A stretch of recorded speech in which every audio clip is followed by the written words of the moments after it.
Thank you, our last speaker. Now, next speaker for today is a very good friend of mine. He has completed till his P3. Now he is giving his P5 directly. And P5 is all about body language. And he is now coming over here to show exemplary performance, what I would say, about his P5. And the topic he has chosen is ouch.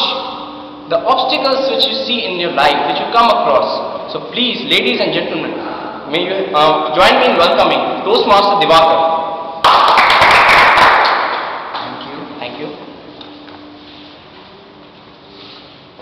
Do you remember the first time you heard about the IITs? Do you remember the first time you saw an IIT?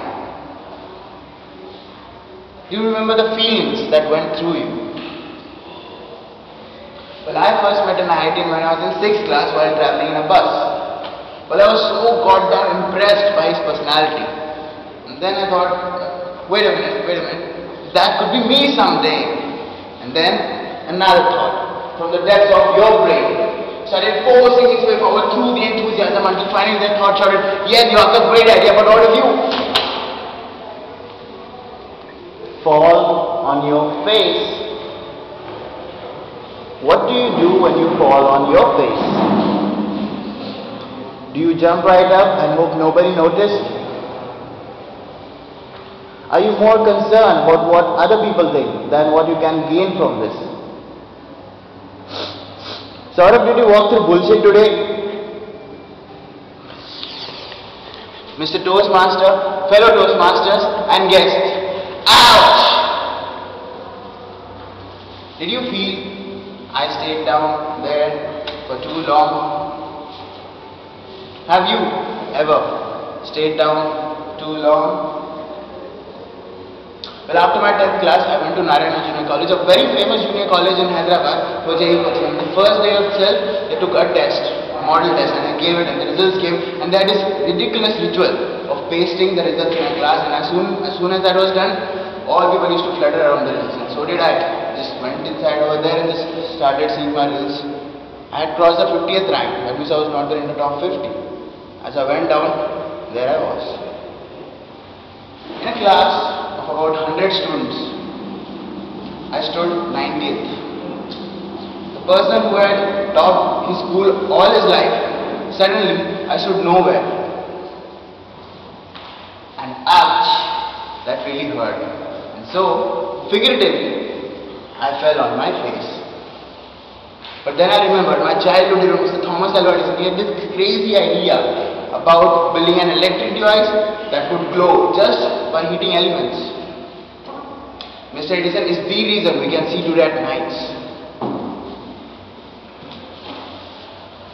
I remember how I had my crazy idea about being an engineer. Well, since my childhood, I was taught by my mom to think scientifically. And so did I. Once in my school, a teacher was telling the difference between a scientist and an engineer. She said scientists are the people who invent and discover things, and engineers are those who apply those things for the benefit of mankind.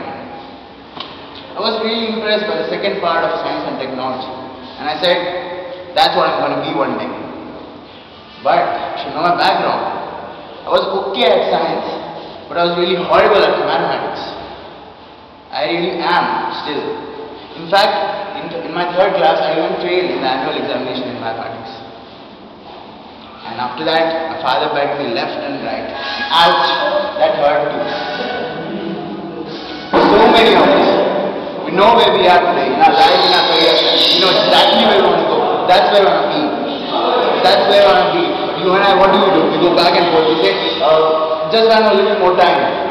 Just when I have a little more money. Tomorrow is the day we're going to start towards that goal. But we never take the first step. Thomas Edison's first light was started glowing and lasted just for 2 seconds. Yes, it lasted only for 2 seconds, but it was his first step. You see, there are people out there, strangers who don't even know you, who are going to make fun of your first step. But those people, those strangers, they are just obstacles in your way. But we also have friends and family who love us and who don't want to see us fall on our face. It is these people we should look up to. After studying for so many days in the initial part of my 11th class, insulting my intelligence every time with those cruel Narayana JE papers, once I reached the zenith of my being low. In one test, I got just 18 marks out of 483 with -2 in mathematics. The anger, the frustration, the pain, I just went to myself, Mom, I bombed, I died, I don't know what to do, I don't know what I'm going to be. And she said, so? What do you mean so? How do you argue with a so? But then she reminded me, anyone in this world, anyone who has accomplished anything has first fallen on their face. You see, it's the step after the ouch. We forget about that. We are very scared, we don't want to, we are afraid, but when that foot lands, and when we learn the lesson, you'll love the feeling.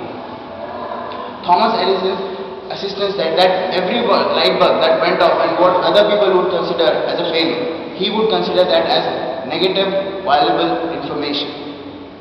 Information each step closer to the ultimate bulb. Thomas Edison was an ouch master. We all need to be ouch masters. If you are willing to fail, you can learn anything. I did not clear JEE to the rank that I wanted to, not even close. But I was given the opportunity to take that next step. And so are you guys. What's your next step? Take it. Now all of us, as we are headed towards that goal, we are going to reach a point where we are going to get stuck. Our feet are like cement, we can move, but we forget that if we lean and take a risk and fall on our face. But when you get up, notice you still made progress. Mr. Toastmasters.